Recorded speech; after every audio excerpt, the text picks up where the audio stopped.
साथियों, नमस्कार।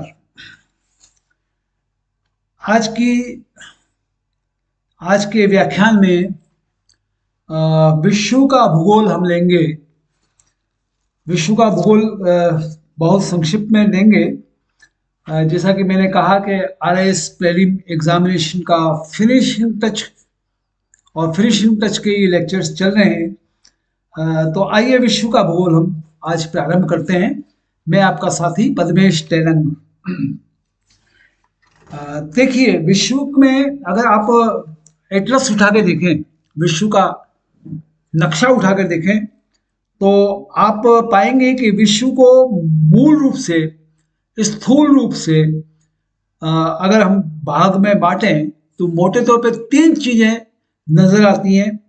एक तो आती है महाद्वीप और महासागर। दूसरा, विश्व में दिखते हैं हमको पर्वत, पठार, मैदान और ढलान, बेसिन।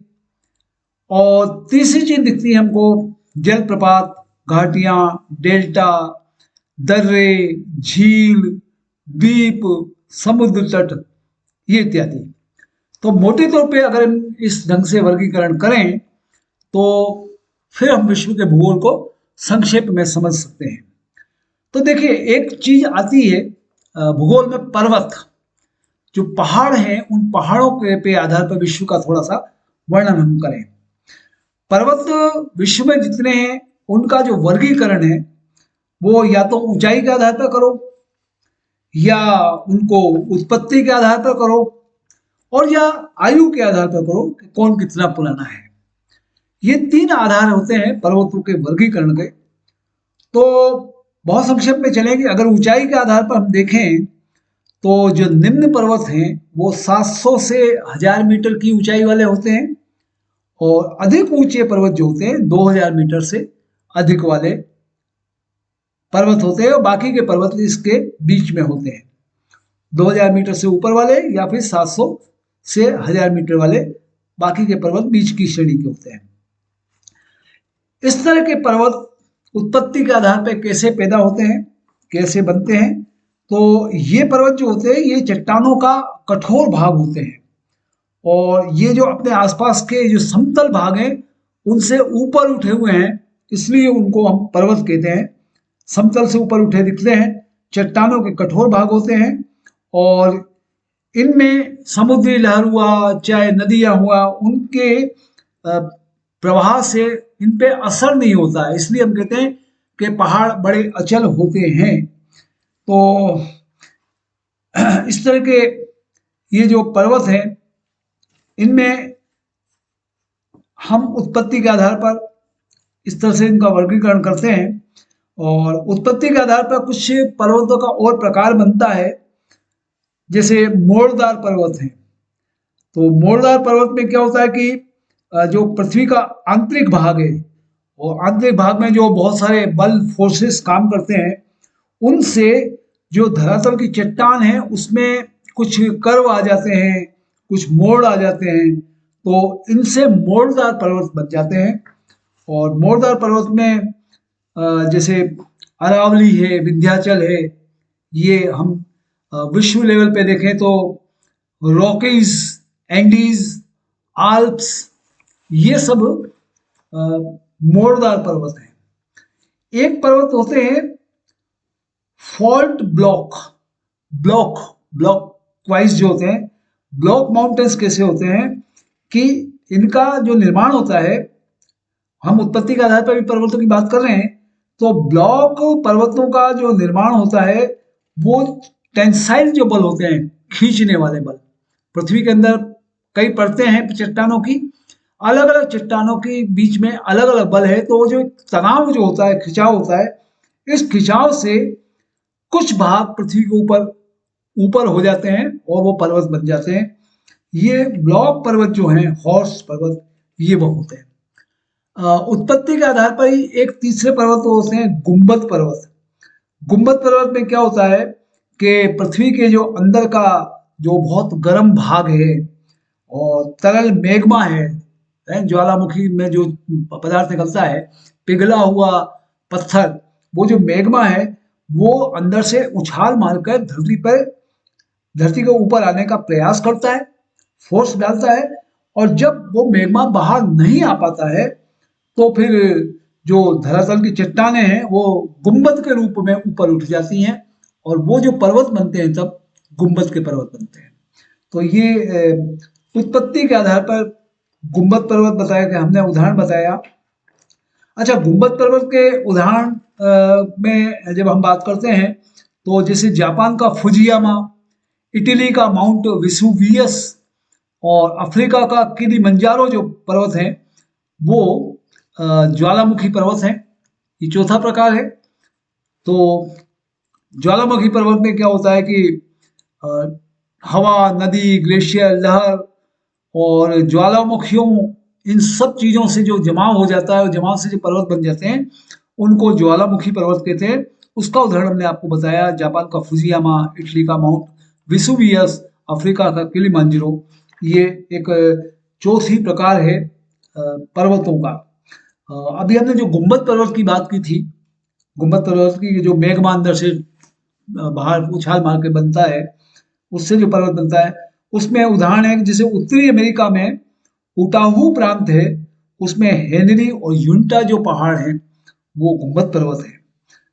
तो ये कुछ हमने उत्पत्ति के आधार पर 4 भाग बताए: मोरदार पर्वत, ब्लॉक पर्वत, गुंबद पर्वत और ज्वालामुखी पर्वत।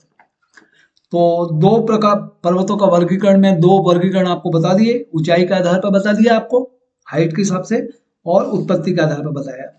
पर्वतों का वर्गीकरण में एक तीसरा और हमने बताया आयु के आधार पर, कि कोई पर्वत कितना पुराना है।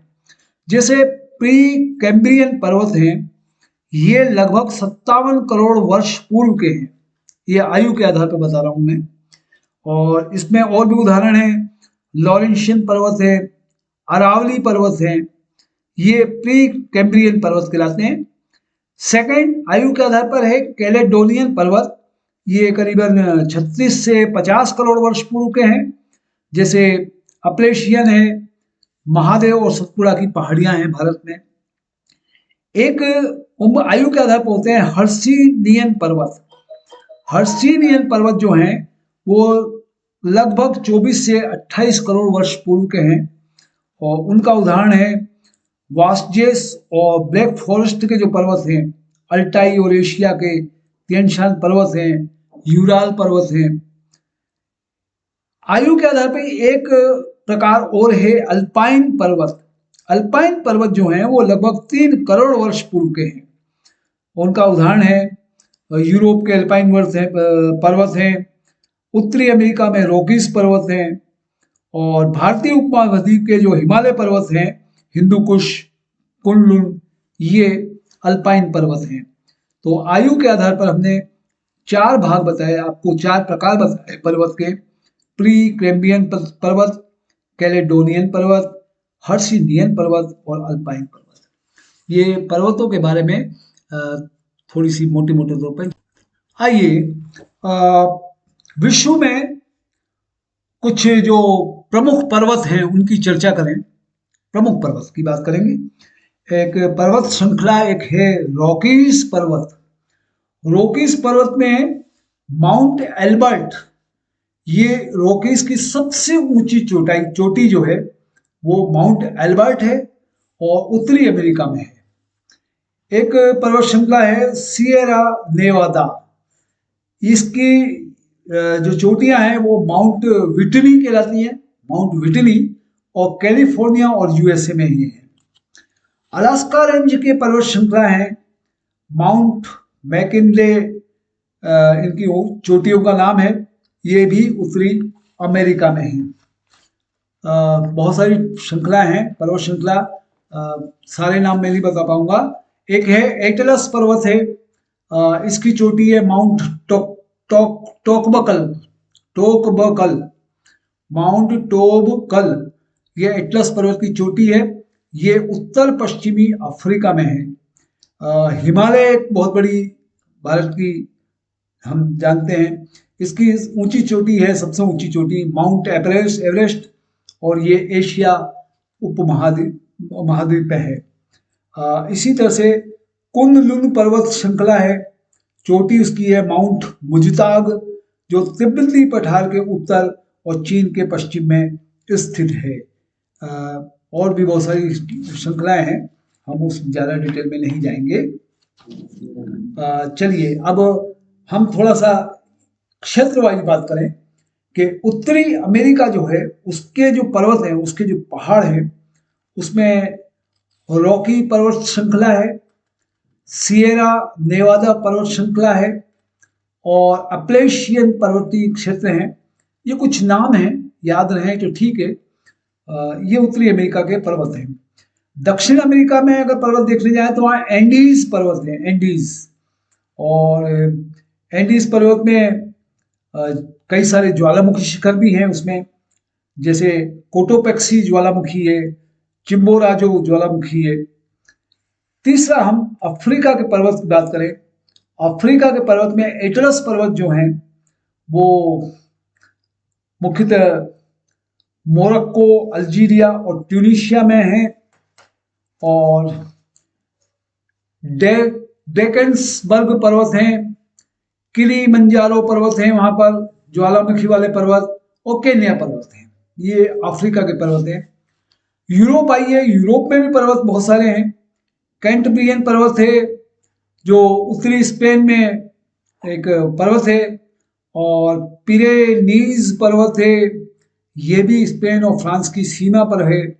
आल्पस पर्वत है। अब एशिया के पर्वत पर हम आते हैं। एशिया में अरारत पर्वत है जो पश्चिमी तुर्की में है, और मृत ज्वालामुखी का पर्वत इसको माना जाता है। हिंदू कुश एक एशिया का पर्वत है। ये हिंदू कुश मुख्यतः अफगानिस्तान और पाकिस्तान में स्थित है, और इस पर्वतमाला की सबसे ऊंची चोटी तिरिच मीर है। हिंदू कुश की सबसे ऊंची चोटी, याद रखिए, तिरिच मीर है। एशिया में एक सुलेमान पर्वत है, ये मुख्य रूप से पाकिस्तान में स्थित है। हमारे यहाँ एशिया में पामीर गांठ है, पामीर गांठ पर्वत भी है, तजाकिस्तान, कजाकिस्तान, अफगानिस्तान, चीन में। अल्टाई पर्वत हैं रूस, चीन, मंगोलिया और कजाकिस्तान में। अब ऑस्ट्रेलिया में आइए। ऑस्ट्रेलिया में ग्रेट डिवाइडिंग रेंज है, ग्रेट डिवाइडिंग रेंज, बांटने वाली। ये पर्वत श्रृंखला कैप यॉर्क प्रायद्वीप से चलकर ग्रैम्पियन क्षेत्र तक फैली हुई है। तो ये कुछ विश्व के पहाड़ों के नाम हमने आपको बताए, और इसके बाद हम पहाड़ों से हटकर अब पठार पर आते हैं। पठार न पहाड़ हैं न समतल हैं, लेकिन समतल में जो आसपास का धरातल है उससे थोड़ा सा ऊपर उठे हुए जो भाग होते हैं उनको पठार कहते हैं। तो तिब्बत का जो पठार है वो विश्व में सबसे ऊंचा पठार माना जाता है। अब पठारों का वर्गीकरण भी है पर्वतों की तरह से। तो पठारों का वर्गीकरण भी उत्पत्ति के आधार पर किया जाता है ना। जैसे पर्वतों का हमने किया धरती के अंदर के बलों पे, मैग्मा के आधार पे, ज्वालामुखी के आधार पे, ऐसे ही पठार कैसे बने उत्पत्ति के आधार पर। तो उसके कुछ प्रकार हैं, जैसे लावा पठार है। लावा पठार में क्या होता है कि लावा जब ठंडा हो जाता है तो पठार बन जाते हैं। हिमाच्छादित पठार है, हिमाच्छादित जो हिमालय से ढके हुए हैं। अच्छा, लावा पठार का उदाहरण बताएं हम आपको। अमेरिका का कोलंबिया पठार और भारत का जो दक्कन पठार है, दक्षिण का पठार है, वो लावा पठार है। हिमाच्छादित पठार जो है वो जिसमें बर्फ से ढके हुए हैं, जैसे लेब्राडोर, अलास्का और स्कैंडेनेविया, ऐसी जगह पर ये हिमाच्छादित पठार पाए जाते हैं। एक वायु निर्मित पठार होते हैं। वायु निर्मित पठार में क्या होता है, जो मिट्टी होती है, मिट्टी के अधिक जमाव के कारण, वायु के कारण मिट्टी का अधिक जमाव हो जाता है, पठार बन जाते हैं। पाकिस्तान का पोतवार और चीन का लोयस पठार वायु निर्मित पठार है। एक पठार और होता है जलज पठार। जलज पठार में क्या होता है कि तलछट जो कहते हैं, तलछट जो लगातार समुद्री क्षेत्रों में जमा हो जाते हैं, उनमें जो बल उत्पन्न होते हैं, जो तलछट जम जाती है, उनमें जो बल उत्पन्न होते हैं, उसके कारण समुद्री तल थोड़ा सा ऊपर उठ जाता है और ये पठार बन जाते हैं। तो ये पठारों का उत्पत्ति का आधार है। और इसी तरह से पठारों का वर्गीकरण जो है, एक तो कहते हैं अंतर पर्वतीय पठार। अंतर पर्वतीय पठार में मतलब रहता है दो पर्वतों के बीच का जो क्षेत्र होता है, दो पर्वत में बड़े बड़े और उसके बीच में जो पठार है उनको अंतर्वर्ती पठार कहते हैं। जैसे तिब्बती पठार है, बोलिवियाई पठार है, ये इसके उदाहरण है। एक होता है पर्वत पदीय पठार।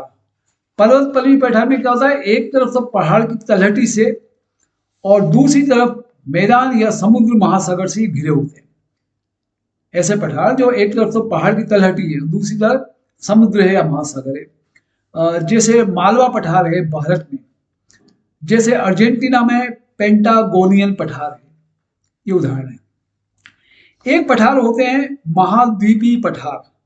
महाद्वीपीय पठार की स्थिति कैसे होती है कि पहाड़ों से दूर स्थित पठार जो सभी ओर से मैदानों या समुद्रों से घिरे होते हैं।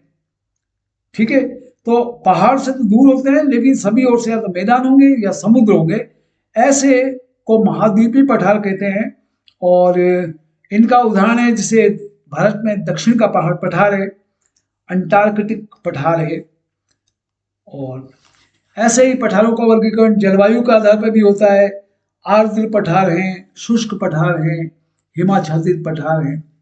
तो ये पठारों का हमने थोड़ा सा प्रकार भी बताया, उत्पत्ति का तरीका भी बताया, उदाहरण भी बताया। अब वापस बात करें उसी ढंग से कि प्रमुख पठार बात करें पूरे विश्व में, तो उत्तर अमेरिका के पठार हैं, ग्रेट बेसिन पठार है, कोलंबिया पठार है, कोलोराडो पठार है, मैक्सिकन पठार है। ये सारे उत्तर अमेरिका के पठार हैं। दक्षिण अमेरिका के पठार की बात करें तो बोलीविया पठार है, बोलीविया अल्टीप्लानो जिसको कहते हैं वो पठार है, पेंटागोनिया पठार है। नाम याद रहे तो ठीक है। अफ्रीका के प्रमुख पठार की बात करें तो जोस पठार है, कतंगा पठार है, बाई पठार है। ये अफ्रीका के प्रमुख पठार है। एशिया के पठार की बात करें हम तो एशिया में एक जैसे तिब्बती पठार है। तिब्बती पठार हिमालय पर्वत और कुनलून पर्वतों के बीच में स्थित है। और ये जो हिमालय पर्वत और कुनलून पर्वतों के बीच का तिब्बती पठार है, यह विश्व का सबसे ऊंचा और सबसे बड़ा पठार है। इसे विश्व की छत भी कहा जाता है। विश्व की छत, ये बड़ा अच्छा प्रश्न बन सकता है कि विश्व की छत किसको कहते हैं, तो तिब्बती पठार को कहते हैं। और तिब्बती पठार हिमालय पर्वत और कुनलून पर्वत के बीच में है और विश्व का सबसे ऊंचा और सबसे बड़ा पठार है। इसी तरह से एशिया का एक पठार है अनातोलिया पठार, एक लोयस पठार है जो चीन में है। ऑस्ट्रेलिया में आइए, ऑस्ट्रेलिया में एक पठार है पश्चिम पठार क्षेत्र है जो ऑस्ट्रेलिया के पश्चिमी भाग में है। और ये वहाँ के पठार है। इसमें कई मरुस्थल भी हैं फिर, और खारे पानी की झीलें भी हैं। ये उस तरह के पठार हैं। चलिए यूरोप में की बात करें, यूरोप के पठारों की, तो मैसिव सेंट्रल है, बवेरियन पठार है, स्पेनिश पठार है, मेसेटा पठार है।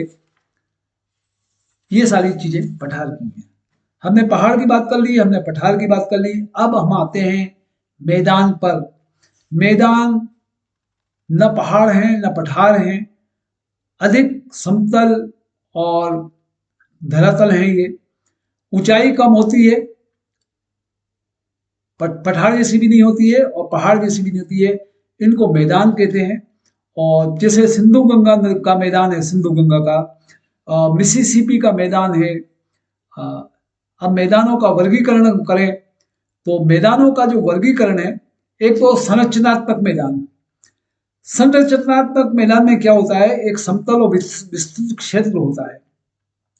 जैसे पूर्वी यूरोप में रूसी मैदान है।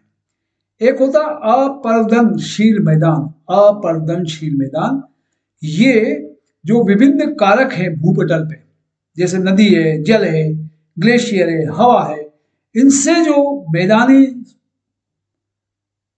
क्षेत्र बन जाता है उसको अपर्दनशील मैदान कहते हैं।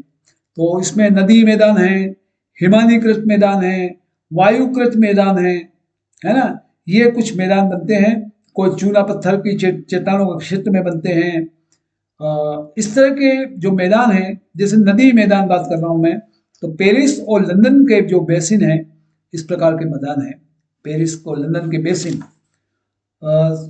कनाडा, स्वीडन और फिनलैंड में हिमानीकृत मैदान पाए जाते हैं। तो ये हमने संरचना में अपर्दनशील मैदान बताया। तीसरे टाइप के मैदान जो हैं वो है निक्षेपण मैदान। निक्षेपण मैदान का निर्माण कैसे होता है? बहुत सारी जो भू आकृतिक प्रक्रियाओं की जो क्रिया होती है आपस में, उनसे ये निक्षेपण मैदान बन जाते हैं। तो जैसे नदी या नदी के कारण बन जाते हैं, झीलों के कारण बन जाते हैं, हिम नदी के कारण बन जाते हैं। तो उदाहरण दें, गंगा का जो मैदान है और मिस्र का नील डेल्टा मैदान है और चीन में होंग हो मैदान है, वो निक्षेपण मैदान के उदाहरण हैं। ऐसे झील से, इसमें झील से मैदान बन जाते हैं, लावा से मैदान बन जाते हैं, हिम से, बर्फ से मैदान बन जाते हैं। ये सब निक्षेपण मैदान की कैटेगरी में आते हैं। तो मैदानों का हमने 3 वर्गीकरण बताया आपको: संरचनात्मक मैदान, अपर्दनशील मैदान और निक्षेपण मैदान। अब हम विश्व के कुछ प्रमुख मैदान की बात करेंगे। एक दक्षिण अमेरिका में पंपास का मैदान है। ये उष्ण कटिबंधीय घास का मैदान है और ब्राजील और अर्जेंटीना में पाया जाता है। और सबसे चरागा, सबसे सर्वाधिक, सबसे ज्यादा चरागा भूमि पंपास में ही पाई जाती है। एक मैदान है स्टेपीज। स्टेपीज यूरेशिया में पाए जाने वाला शीतोष्ण घास का मैदान है और बहुत घास है यहाँ पर। एक है टुंड्रा का मैदान। अमेरिका, एशिया और यूरोप के सुदूर उत्तर में ध्रुवों के निकट जो दलदली मैदान है, उनको टुंड्रा मैदान कहते हैं। सुदूर उत्तर ध्रुवों में, पोल्स पे। और ये टुंड्रा करीब 9 महीने तक बर्फ के कारण जमे रहते हैं। तो ऐसे ही भारत का सिंधु गंगा मैदान है, जो हिमालय के दक्षिण में स्थित है और सुलेमान पर्वत से लेकर गारो और लुसाई पहाड़ियों तक फैला हुआ है। ये कुछ उदाहरण हमने दिए मैदान के। मैदान की बात होगी, पठार की बात होगी, पहाड़ की बात होगी। अब आइए रेगिस्तान पर। रेगिस्तान के प्रकार भी आपको बताएं। उपोष्ण कटिबंधीय रेगिस्तान, उष्णोष्ण कटिबंधीय रेगिस्तान। ये रेगिस्तान हवा का जो द्रव्यमान है, हवा जिस वॉल्यूम में, वल्क में चलती है, उसके संचलन से, वो जिस ढंग से बहती है, उस पैटर्न के कारण ये रेगिस्तान बन जाते हैं उष्ण कटिबंधीय रेगिस्तान। कर्क रेखा पर पाए जाते हैं, उत्तर में मकर रेखा पर, विषुवत रेखा पर ये पाए जाते हैं। और जैसे विषुवत रेखा के निकट जो है वो गर्म और नमी युक्त जो पवन है, हवा है, वो उठती हैं। और जब ये पवन ऊपर उठती है तो ठंडी होती है और भारी उष्णकटिबंधीय वर्षा के रूप में अपनी नमी गिरा देती हैं। और नमी गिराने से क्या होता है कि ठंडी और शुष्क पवन जो है, द्रव्यमान, विषुवत रेखा से दूर चला जाता है और फिर जैसे वो ट्रॉपिक्स पर पहुंचता है, पवनें नीचे की ओर बहती हैं और फिर से गर्म हो जाती हैं और नीचे की ओर बहती हुई पवनें बादलों के बनने में बाधा डालती हैं, भूमि पर वर्षा कम होती है और रेगिस्तान बन जाते हैं। ये इनका प्रभाव है। चलिए, बहुत डिटेल में बोल दिया इसको। हम उष्ण कटिबंधीय रेगिस्तान का जो प्रकार है, सहारा रेगिस्तान जो है अफ्रीका का, कालाहारी रेगिस्तान है अफ्रीका का, और तनामी रेगिस्तान है ऑस्ट्रेलिया का, वो इस तरह का उदाहरण है। फिर आता है तटीय रेगिस्तान आते हैं। तटीय रेगिस्तान जैसे इसमें ये होता है कि किनारे ठंडी जो महासागरीय धारा है वो तटीय रेगिस्तानों का निर्माण करती हैं। जैसे उदाहरण लें तटीय रेगिस्तान का, चिली का प्रशांत तट पर अटाकामा रेगिस्तान एक तटीय रेगिस्तान है। रेगिस्तान तो है अटाकामा, अटाकामा पर यह तटीय रेगिस्तान उदाहरण है। रेगिस्तान का एक और प्रकार है आंतरिक रेगिस्तान। आंतरिक रेगिस्तान महाद्वीपों के सेंटर में, हृदय में पाए जाते हैं। और आंतरिक रेगिस्तान जो है उनका उदाहरण है चीन और मंगोलिया में जो गोबी रेगिस्तान है, गोबी रेगिस्तान वो आंतरिक रेगिस्तान है। एक होता है ध्रुवीय रेगिस्तान। ध्रुवीय रेगिस्तान में ऐसा होता है कि विश्व का सबसे बड़ा और सबसे ठंडा मरुस्थल यहाँ बन जाता है, ध्रुव है, पोल पे है, तो वहाँ इस तरह के रेगिस्तान भी पाए जाते हैं। बड़ी मात्रा में पानी होता है हालांकि ध्रुवों में, लेकिन इसका अधिकांश भाग वर्ष भर ग्लेशियरों और बर्फ की चादरों में बंद रहता है। तो लाखों लीटर पानी की मौजूदगी है, बावजूद इसके जानवरों, पौधों, इंसानों के लिए बहुत कम पानी पाया जाता है। और फिर वहां पर ध्रुवीय रेगिस्तान जिसको कहते हैं उस टाइप का रेगिस्तान बन जाता है। तो विश्व के बहुत कुछ महत्वपूर्ण मरुस्थल को एक दफे ब्रीफ करता हूं मैं। विश्व के महत्वपूर्ण मरुस्थल, एक रेगिस्तान है अंटार्कटिका। अंटार्कटिका ये रेगिस्तान का इसका प्रकार है ध्रुवीय बर्फीला और टुंड्रा, टुंड्रा रेगिस्तान का प्रकार है इसमें, और अंटार्कटिका में पाया जाता है। एक रेगिस्तान है आर्कटिक। आर्कटिक का भी नेचर ये है रेगिस्तान का, ध्रुवीय बर्फीला है, टुंड्रा में है, और ये पाया जाता है उत्तरी अमेरिका में, अलास्का, कनाडा, ग्रीनलैंड में, उत्तरी यूरोप में फिनलैंड, आइसलैंड, नॉर्वे और स्वीडन में, पूर्वी यूरोप में यूरोपीय रूस में, उत्तरी एशिया में साइबेरिया में। एक रेगिस्तान सहारा। सहारा रेगिस्तान उपोष्ण कटिबंधीय रेगिस्तान का प्रकार है।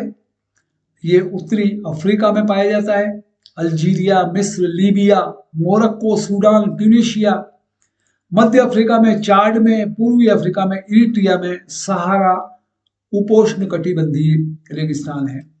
और भी बहुत सारे रेगिस्तान हैं। अरब मरुस्थल है, ये भी उपोष्ण कटिबंधीय है। Iraq, Jordan, Kuwait, Oman, Qatar, Saudi Arabia में ही पाया जाता है। गोबी मरुस्थल ठंडा है बिल्कुल, ये पूर्वी एशिया, चीन और मंगोलिया में पाया जाता है। सीरियाई मरुस्थल उपोष्ण कटिबंधीय है, पश्चिमी एशिया में इराक, जॉर्डन और सीरिया में पाया जाता है। बहुत सारे रेगिस्तान के उदाहरण है मरुस्थल के। हम अब दक्षिण अमेरिका के मरुस्थल की बात करें, वहाँ अटकामा मरुस्थल है, पेटागोनिया मरुस्थल है। इसके बाद अफ्रीका के मरुस्थल की बात करें, वहाँ सहारा मरुस्थल है, कालाहारी मरुस्थल है। ये सारा मरुस्थल और रेगिस्तान की बात है।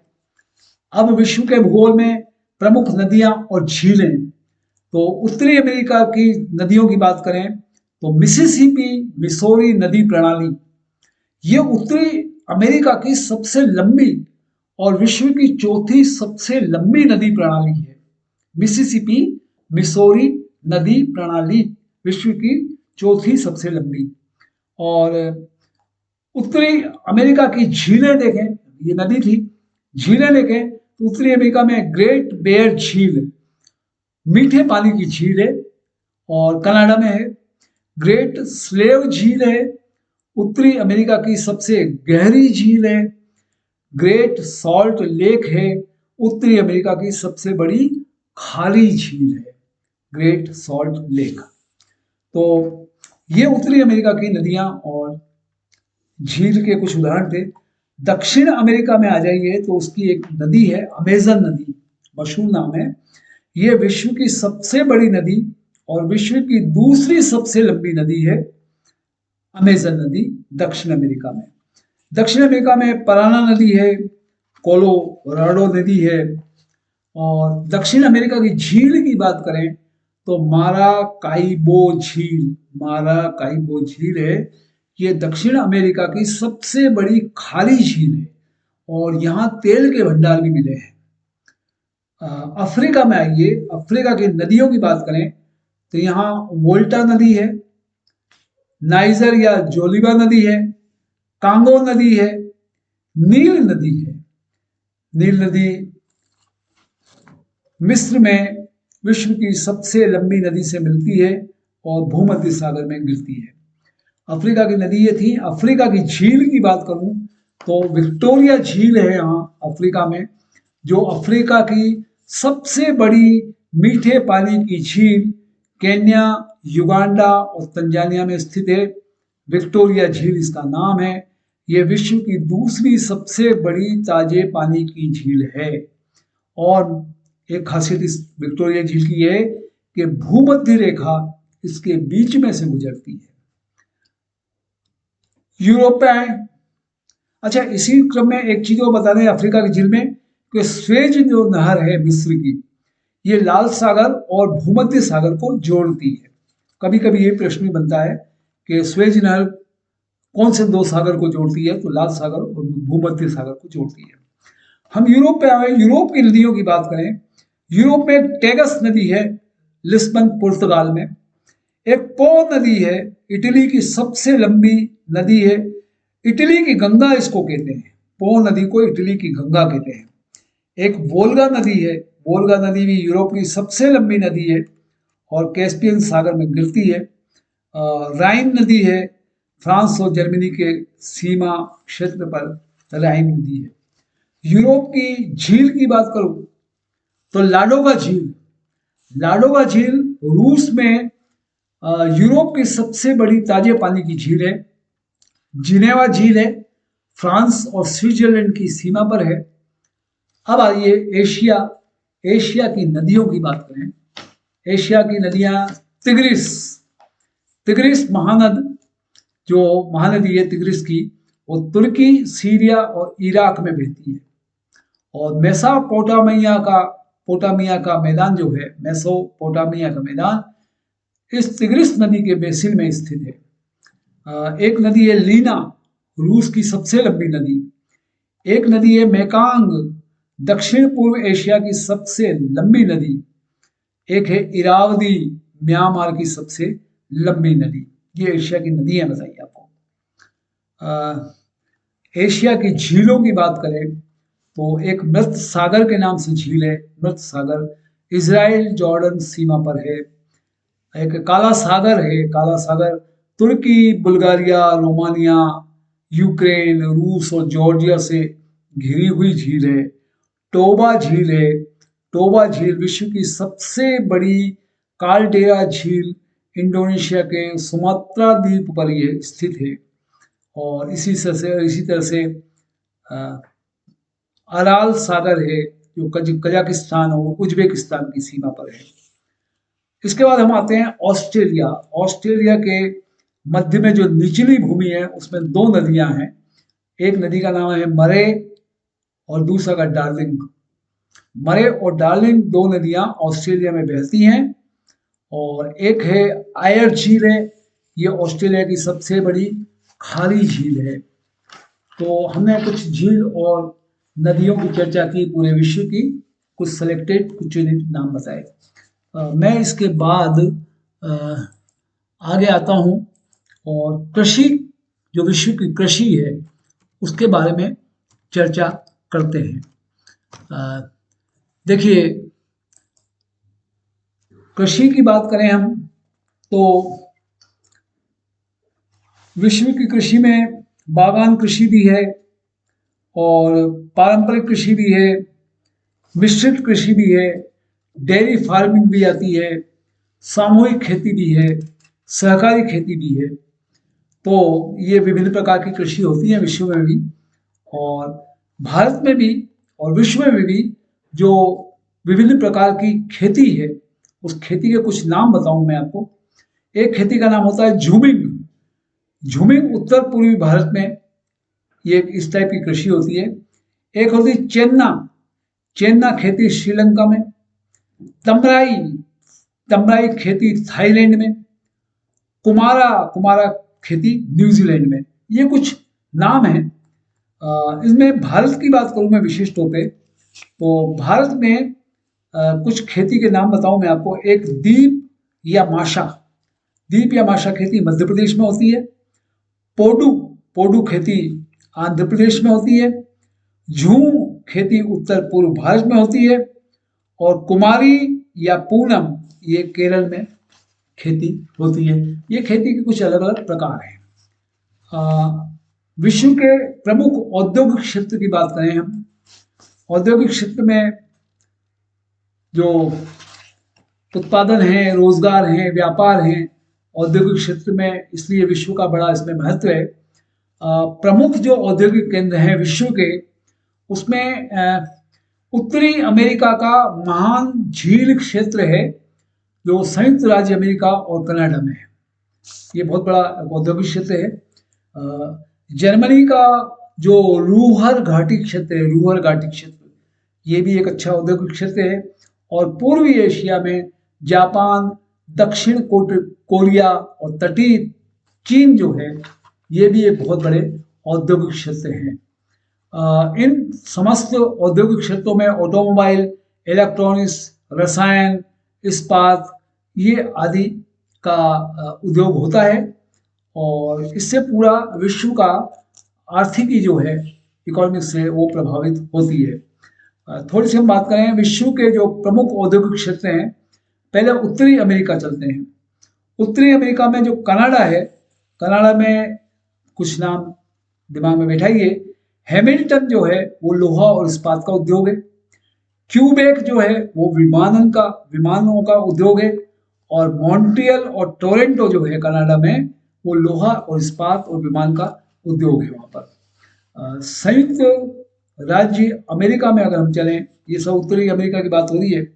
संयुक्त राज्य अमेरिका में जो झील क्षेत्र है उसके किनारे औद्योगिक क्षेत्र डेवलप हुए हैं। Indiana, Michigan, Minnesota, New York, Ohio, Pennsylvania, ये सारा है। इसमें कुछ विशेष क्षेत्र बताऊं मैं। न्यूयॉर्क में जहाज निर्माण है। सिलिकॉन वैली में सूचना प्रौद्योगिकी हब है, सूचना प्रौद्योगिकी हब। जैसे बेंगलोर को भारत में सिलिकॉन वैली कहते हैं, आईटी है ना, आईटी का क्षेत्र जो है, बेंगलोर को भारत की सिलिकॉन वैली कहते हैं। ये एक्चुअली सिलिकॉन वैली अमेरिका में है। एक क्षेत्र है हार्बर, हार्बर ऑटोमोबाइल के लिए है अमेरिका में। एक है पिट्सबर्ग, पिट्सबर्ग में लोहा और इस्पात, इंजीनियरिंग और ऊनी वस्त्र है। ये मैं संयुक्त राज्य अमेरिका की बात कर रहा हूँ। यूएसए में एक बर्मिंघम में कपास विस्त्र उद्योग है, लोहा इस्पात का उद्योग है। पोर्टलैंड में जहाज का निर्माण होता है। पेंसिल्वेनिया और टेक्सास में सीमेंट का उद्योग है। और डेट्रॉइट, शिकागो, फिलाडेल्फिया, इसमें रेलवे उपकरण है। ये अमेरिका के हमने कुछ उद्योग बताए। यूरोप में आइए, यूरोप में एक जगह है जर्मनी देश है, उसका एक राइन वैली है, राइन वैली क्षेत्र है। ये जर्मनी का सबसे औद्योगिक क्षेत्र है, सबसे बड़ा औद्योगिक क्षेत्र राइन वैली। म्यूनिख और ऑग्सबर्ग में रासायनिक उद्योग कपास होता है। फ्रैंकफर्ट और हैम्बर्ग में ऑटोमोबाइल और जहाज उद्योग कपास होता है। एसेन में लोहे और इस्पात होता है। यूके, यूनाइटेड किंगडम आइए, वहाँ एक ग्लासगो क्षेत्र है, ग्लासगो में जहाज का निर्माण होता है। और बर्मिंघम, ब्रिस्टल में विमान का उद्योग है। स्कॉटिश लंकाशायर में कपास है। लिवरपूल और मैनचेस्टर में कृत्रिम रबर का उद्योग है। यूरोप में ही आपके एक जगह है इटली देश है, उसमें पो नदी का बेसिन है, इसमें कपड़ा, रसायन, मशीनरी होती है। एक वोल्गा क्षेत्र कहलाता है रूस में। अब हम रूस की बात कर रहे हैं। रूस में वोल्गा क्षेत्र है, वोल्गा क्षेत्र में तेल और गैस के भंडार हैं। यूराल क्षेत्र में खनन, तेल और गैस धातु विज्ञान है। अब यूक्रेन में आइए, यूक्रेन में कीच और खार्किव, कीव कीव कीच नहीं कीव और खार्किव में विमानन का उद्योग है। डॉनबास में कोयला खनन का उद्योग है। चीन में आइए, चीन की बात करें हम तो चीन में दक्षिणी मंचूरिया जो है वहाँ कपास का उद्योग है। और शंघाई में कपास वस्त्र और स्टील का उद्योग है। अन्य शांत जगह है, लोहा और इस्पात का उद्योग है। वुहान एक जगह है चीन में जहाँ जहाज निर्माण और स्टील है। जापान आइए, जापान में ओसाका का जो क्षेत्र है वहाँ ऑटोमोबाइल का उद्योग है। कावासाकी में शिप बिल्डिंग का उद्योग है। नगोया में ऑटोमोबाइल का उद्योग है। और कुछ और भी महत्वपूर्ण औद्योगिक क्षेत्र के नाम बताएं आपको। एम्स्टर्डम नीदरलैंड, एम्स्टर्डम नीदरलैंड में हीरा की पॉलिश का उद्योग है। और दार्जिलिंग भारत की बात करें तो यहाँ चाय प्रसंस्करण का है। ढाका बांग्लादेश में वस्त्र उद्योग है। ड्रेसडेन जर्मन है, वहाँ ऑप्टिकल का उद्योग है। बुडापेस्ट हंगरी में ऑटोमोबाइल का उद्योग है। और लॉरेंस क्षेत्र जो है फ्रांस में, वहाँ लोहा इस्पात और कृषि आधारित उद्योग है। तो ये कुछ हमने विश्व के उद्योगों की चर्चा की। इसके बाद में कुछ पर्यावरणीय मुद्दे लूँगा। पर्यावरणीय मुद्दे जलवायु से संबंधित जो हैं मुद्दे, हम पर्यावरणीय मुद्दे रहें तो चलिए इसको अगले लेक्चर में लेते हैं। फिलहाल यही विश्राम देते हैं। धन्यवाद।